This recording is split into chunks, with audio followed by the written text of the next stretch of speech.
कीजिएगा, राइट। सो इस वीडियो में हम स्टार्ट करेंगे exercise 7.4। So let's start with our first question. First question is triangle ABC and triangle ABC and triangle DBC are two isosceles triangles on the same base BC.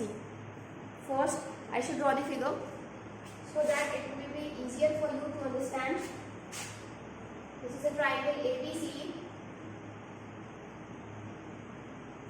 A, B, C, okay, and this is a triangle DBC. This is D, and this point is point P. Okay. The question is saying triangle ABC and triangle DBC are two isosceles triangles on the same base BC, and vertices A and D are on the same side of BC. Yeah, it is clear from the figure. Now it is saying if AD is extended to intersect BC at P, it is saying that AD is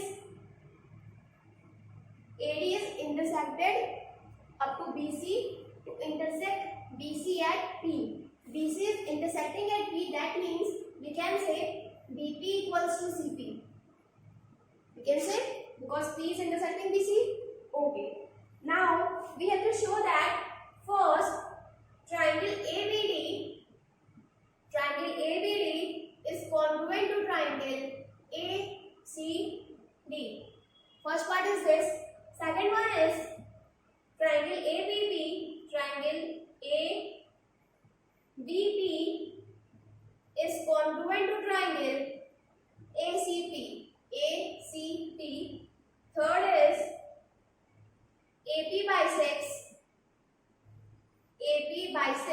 angle A as well as angle D. Okay, and fourth one is AP is the perpendicular bisector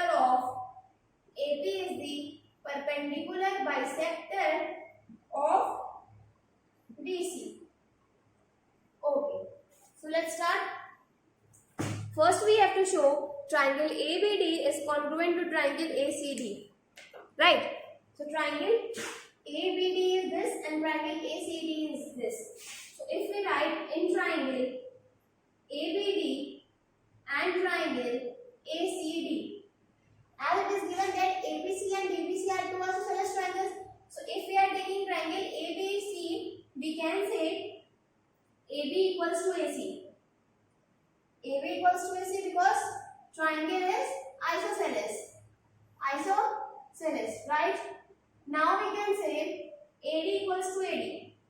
AD equals to AD as this is common, right? Now we can say BD equals to BC. BD equals to CD. Now why? Because DBC is also an isosceles triangle, so DB equals to DC. We can say triangle DBC is isosceles. Okay, so we can say triangle ABD. What we can say? Triangle ABD is congruent to triangle ACD by side. Here. Now we should check its naming. Here it is AD equals to AC. Okay. AD equals to AD. This is also okay. BD equals to CD. Yeah. The naming is perfect. So we have proved that triangle ABD is congruent to triangle ACD. Now our second part is saying that triangle ABP means this triangle and triangle ACP. Okay. So we can write second in triangle ABP and triangle ACP. We can write AB equals to AC. Again because triangle is isosceles. It is given. Now we can say BP equals to CP. It is given. Again AB equals to AB. It is common. So again by side congruency rule, we can say that triangle ABP is congruent to triangle ACP. Triangle ABP is congruent to triangle ACP by side rule. Clear to all? Now we should check its naming. AB equals to AC, correct. BB equals to CP and AP equals to AP. Yeah, the naming is correct. So we have done first part and second part. Now third part is AP bisects angle A as well as angle B. It is saying that AP is bisecting angle A as well as angle B. So we can say that as we have proved here, triangle ABD is congruent to triangle ACD. Triangle ABD is congruent to the triangle ACD. So we can say here, in third we can say from first triangle ABD is congruent to triangle ACD. So angle BAD equals to angle CAD by CP. We can say, so we have shown that AB bisects angle A. Now we have to show that AB is bisecting angle D also. It means we have to show that this angle equals to this angle. Okay, so how we can show this? We can show this if we take triangle DVP and triangle DCP. What we have to do? Wait.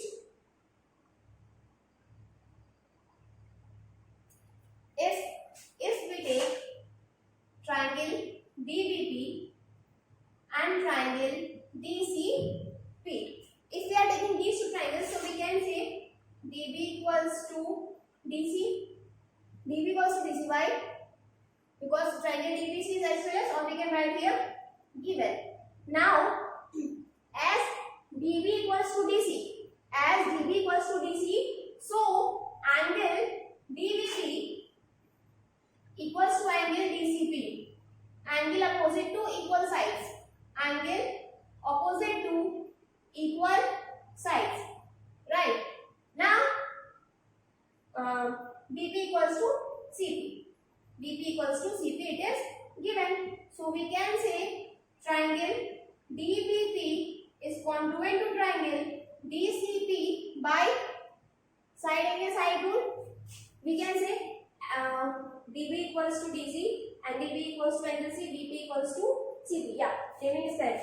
So as this triangle is congruent to this triangle, so we can say angle BDP is equals to angle CDP by CPCD. We can say that angle BDP equals to angle CDP by CPCD. So we have proved AB bisects angle A. What we have proved? We have proved that AP bisects angle A here and AP bisects angle D here. Okay. Now fourth part is AP is the perpendicular bisector of BC. Here we have to show AP is the perpendicular bisector of BC, means we have to show that angle BPB, we have to show angle P equals to 90 degree. Okay, this we have to show. So हम क्या कर सकते हैं? देखिए, हमने इन दोनों triangle से congruent proof कर दिया है. यहाँ पर हमने इन दोनों ट्रायंगल से कॉन्ग्रुएंट प्रूफ कर दिया है, तो हम लिख सकते हैं कि CPCD से हमारा ये एंगल इसके इक्वल होगा. इजीली लिख सकते हैं, उसमें तो कोई प्रॉब्लम नहीं है. हम लिख सकते हैं ना कि हमारा angle BPD equals to angle CPD by CPCD, है ना. सपोज ये x है तो ये भी x हो जाएगा, x दोनों हो गया. अब हम कह सकते हैं कि x प्लस x इक्वल्स टू 180 डिग्री होगा. कैसे? लीनियर पेयर से. ये चीज हम कह सकते हैं. x और x क्यों माने? क्योंकि यहाँ पे दोनों एंगल्स इक्वल है. तो ये हो जाएगा 2x इक्वल्स टू 180 डिग्री. तो यहाँ से क्या आ जाएगा हमारा? देखो, ये हो जाएगा 2x इक्वल्स टू 180. तो यहाँ से आ जाएगा x equals to 90 degree. x equals to 90 मतलब ये भी 90, ये भी 90. हो गया प्रूफ? हाँ, देखो यहाँ पे हमने शो कर दिया ना कि x इक्वल्स टू 90 है, और वही हमें शो करना था कि AP is the perpendicular bisector of BC. Perpendicular bisector मतलब बाइसेक्टर तो है ही, जो हम लोग को पहले से पता है, और परपेंडिकुलर है मतलब वो जो एंगल बन रहा है वो हमारा 90 डिग्री है. तो सिंपली हमने ट्राइंगल्स को कॉन्ग्रुएंट प्रूफ करके हमारा बता दिया। और अगर हम ट्राइंगल डीबीपी और ट्राइंगल डीसीपी की बात ना करें तो हमने ट्राइंगल एबीपी और एसीपी को भी कॉन्ग्रुएंट किया था। ट्राइंगल एबीपी और ट्राइंगल एसीपी को भी कॉन्ग्रुएंट किया था। उससे भी हम एंगल पी को angle P equals to angle P कह सकते हैं, angle BPD equals to angle CPD कह सकते हैं, या angle BPA equals to angle CPA कह सकते हैं बाय सीपीसीपी। दोनों एंगल्स इक्वल हो गए और दोनों का सम 180 के इक्वल होगा लीनियर पेयर से, तो hence it is a perpendicular bicycle. Okay, now let's move to question number second. What is question number second? Let's see. First we should rub this all. देखो हमने बस क्वेश्चन को देखा कि उसमें क्वेश्चन में क्या कह रहा था, क्वेश्चन समझ के हमने फिगर देख के बता दिया कि हमें कौन सा ट्रायंगल लेना चाहिए, क्या चीज शो करने के लिए या क्या चीज प्रूफ करने के लिए, है ना। ओके, तो now let's move to question number second. Question number second is कह रहा है कि AD is an altitude of an isosceles triangle ABC in which AB equals to AC. Show that AD bisects BC. Okay, figure हमें खुद से बनाना है। AD is an altitude of an isosceles triangle ABC. Okay, it means एक triangle ABC है, एक triangle है ABC in which AB equals to AC. Correct, ये कह रहा है क्वेश्चन में ABC एक ट्रायंगल है in which AB equals to AC। अब कह रहा है AD is an altitude, AD एक एल्टीट्यूड है, एल्टीट्यूड है मतलब ये परपेंडिकुलर होगा, है ना, हम डिस्कस कर चुके हैं। अब हमें शो क्या करना है, फर्स्ट पार्ट है AD bisects BC, AD bisects BC, और सेकंड पार्ट है AD bisects angle A, AD bisects angle A। Clear है, हमें ये दोनों चीजें शो करनी है ना। तो पहले देखो, पहले हमें शो करना है AD bisects BC, यानी कि हमको शो क्या करना है कि BD इक्वल्स टू CD कह सकते हैं। तो देखो हमें जो है क्वेश्चन में दिया है कि ABC एक आइसोसेलेस ट्रायंगल, उससे हमें क्या मिल रहा है AB इक्वल्स टू AC, है ना। एंगल D जो है वो 90 डिग्री है, परपेंडिकुलर एल्टीट्यूड है तो जाहिर सी बात है 90 डिग्री होगी। और हमारा जो AD है वो दोनों में कॉमन है, कॉमन आ रहा है, तो हम क्या कह सकते हैं, सोचो ये क्या चीज का आ रहा है, एंगल यहाँ पे 90 डिग्री है, 90 डिग्री से कौन सा कॉन्ग्रुएंस रूल होता है, RHS। वेरी गुड, तो यहाँ पर हमारा एंगल D 90 हो गया, ये right angle, hypotenuse AB equals to AC equal है और side AD equals to AD common है, उससे हम दोनों ट्रायंगल को कॉन्ग्रुएंट प्रूफ कर लेंगे, है ना। हम क्या लिखेंगे कि in triangle ABD and triangle ACD angle ADB equals to angle ADC 90 degree, AB equals to AC given और AD इक्वल्स टू AD ऐसे कॉमन, समझ आ रही है ना। हम लिख सकते हैं कि triangle ABD is congruent to triangle ACD by RHS, है ना। नेमिंग चेक कर लेते हैं, AB equals to AC, ठीक है, AD equals to AD, angle D equals to angle D, हाँ सही है, नेमिंग सही है। अब देखो हमने इन दोनों ट्रायंगल्स को कॉन्ग्रुएंट प्रूफ कर दिया है, तो हम कह सकते हैं कि BD equals to CD, BD equals to CD, BD equals to CD by CD कह सकते हैं। चलो ये हो गया हमारा फर्स्ट। सेकंड क्या है, AD bisects angle A। अब जब हमने इन दोनों ट्रायंगल्स को कॉन्ग्रुएंट प्रूफ कर दिया है तो हम ये भी कह सकते हैं कि angle BAD equals to angle CAD again by CP, है ना। देखो गाइस कितना इजीली हो गया, सिर्फ दो ट्रायंगल्स को कॉन्ग्रुएंट प्रूफ करना था, है ना, हो गया। इसमें सिंपली हमने फिगर ड्रॉ कर लिया, फिगर में देख लिया, उसके बाद हम देखें कि इसमें कॉन्ग्रुएंसी रूल कौन सी बननी चाहिए। तो हम देखें कि एक साइड हमारा इक्वल दिया है और एक एंगल हमारा 90 डिग्री है। 90 डिग्री है, सबसे पहले दिमाग में क्या दौड़ता है, RHS रूल, है ना, क्योंकि RHS रूल 90 डिग्री से ही होता है। और उसके बाद ABD और CBD राइट एंगल ट्रायंगल है, तो उसमें हाइपोटेनस दोनों के इक्वल दिए ही है, क्योंकि वो आइसोसेलेस ट्रायंगल है, हाइपोटेनस इक्वल है और एक साइड का ही होता है, तो एक साइड हमारी कॉमन है, तो सिंपली हमने RHS रूल से इसको कॉन्ग्रुएंट प्रूफ कर दिया।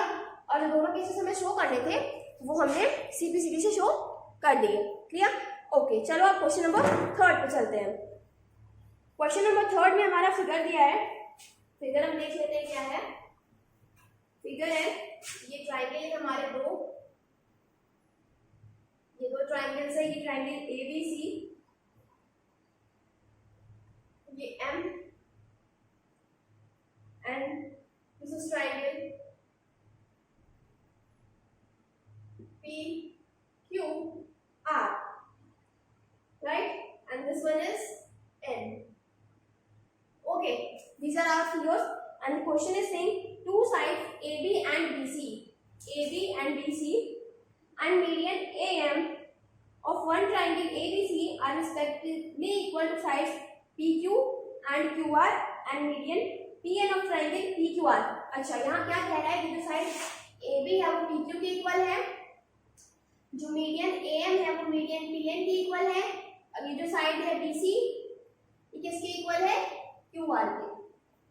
ठीक है, इतना हमें दिया हुआ है। अब क्या कह रहा है कि शो दैट, फर्स्ट क्या शो करना है, triangle ABM is congruent to triangle PQN, और सेकंड क्या कह रहा है कि triangle ABC is congruent to triangle PQR। Okay, so guys हमारा फिगर दिया हुआ है, अब हमें ये शो करना है कि triangle ABM is congruent to triangle PQN। Okay, so देखो क्वेश्चन में क्या दिया है, AM और PN जो है वो मीडियन है ट्राइंगल का, AM और PN जो है वो मीडियन है। हमने डिस्कस किया था वीडियो में प्रीवियस कि मीडियन का मतलब क्या होता है कि जिस लाइन को वो बाइसेक्ट, मतलब जिस लाइन पे वो इंटरसेक्ट कर रहा है वो उस लाइन को बाइसेक्ट कर देगा, हाफ ऑफ कर देगा। मीडियन का मतलब ये होता है ना। तो अगर AM मीडियन है ट्राइंगल ABC का, अगर AM मीडियन है ट्राइंगल ABC का, तो हम सिंपली कहेंगे BM इक्वल्स टू CM, है ना। और अगर PN मीडियन है QR का, तो हम कह देंगे कि QN इक्वल्स टू RN। इतना हम कह सकते हैं, है ना।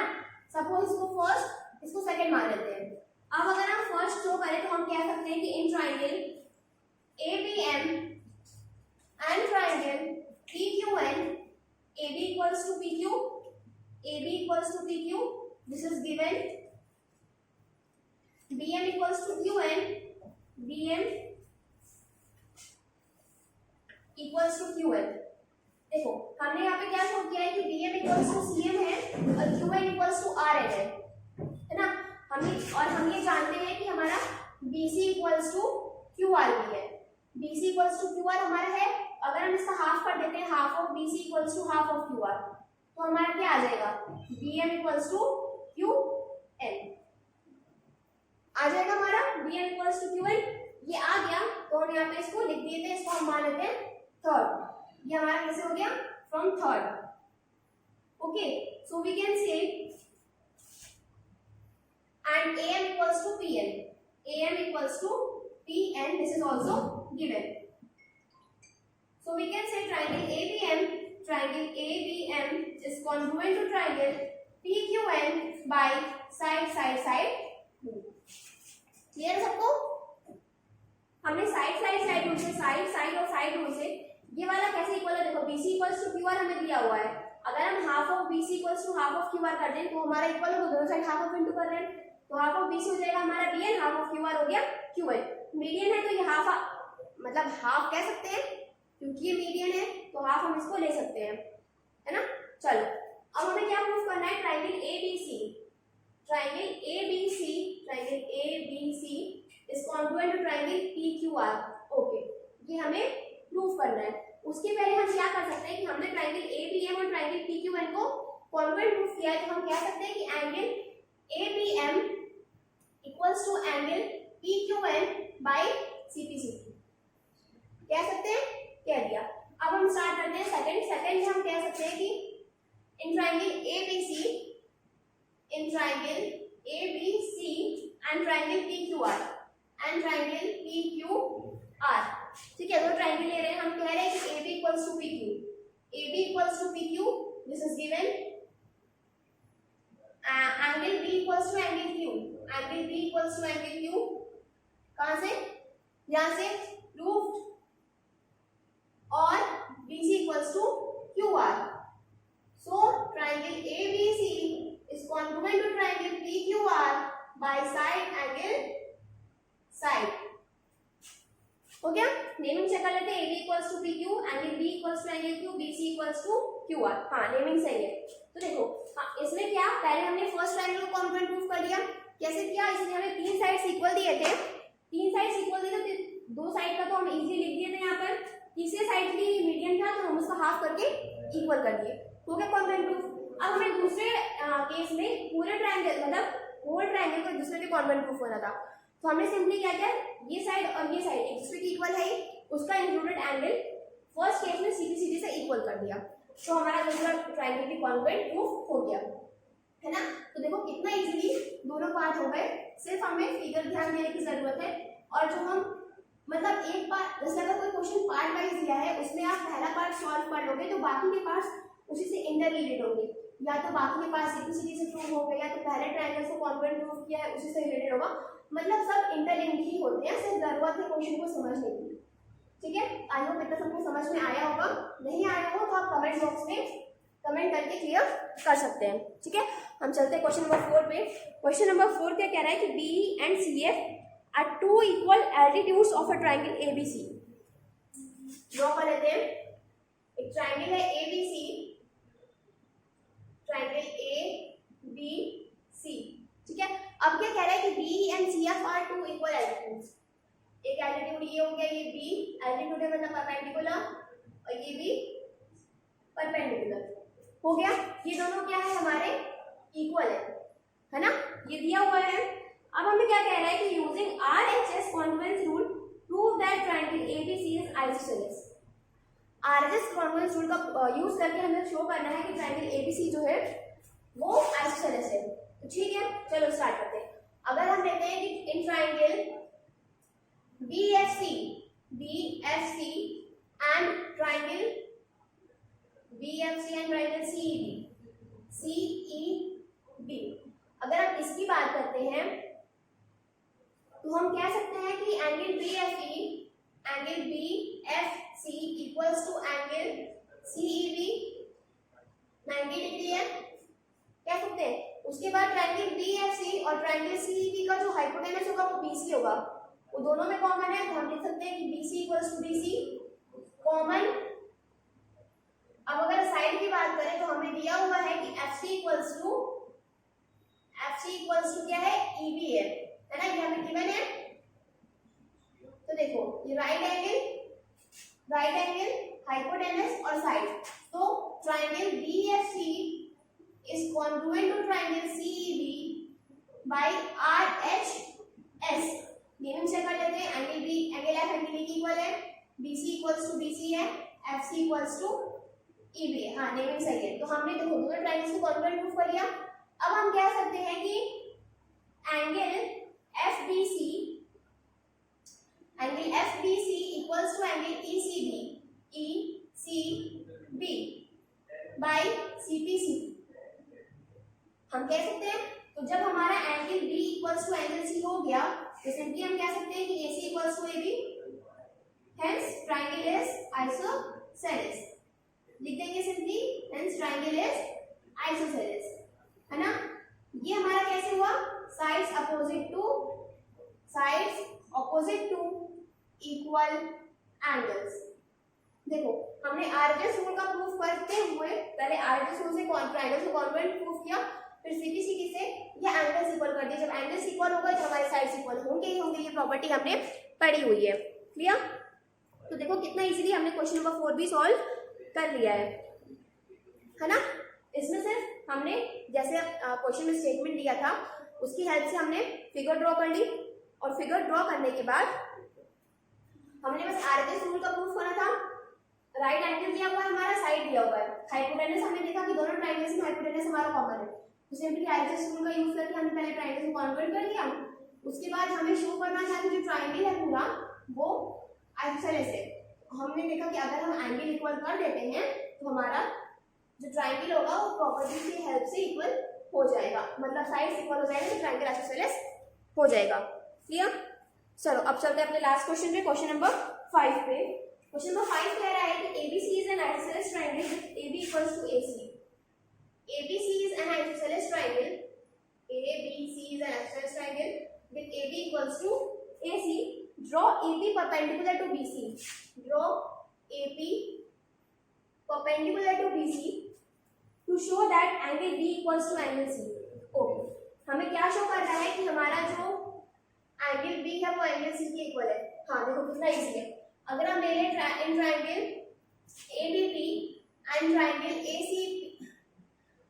ACP, अगर हम ये लेते हैं तो angle APB equals to angle APC हो जाएगा. 90 डिग्री है. AB इक्वल्स टू AC है, हाइपोटेनस है और गिवन है. हाँ, अब AP इक्वल्स टू AP, ये एक साइड है जो कॉमन है. ठीक है, इससे हम क्या कह सकते हैं कि जो triangle ABP is congruent to triangle ACP by RHS. कह सकते हैं, कह दिया. नेमिंग चेक कर लेते हैं. एंगल P एंगल B के इक्वल है, AB इक्वल्स टू AC है, AP इक्वल्स टू AP. हाँ, नेमिंग हमारी सही है. इससे हम क्या कह सकते हैं कि angle ABP equals to angle ACP by CPCD. कह सकते हैं. यहाँ में इससे हमें क्या मिला कि angle B equals to angle C. और यही तो हमें शो करना था. हमने शो कर दिया.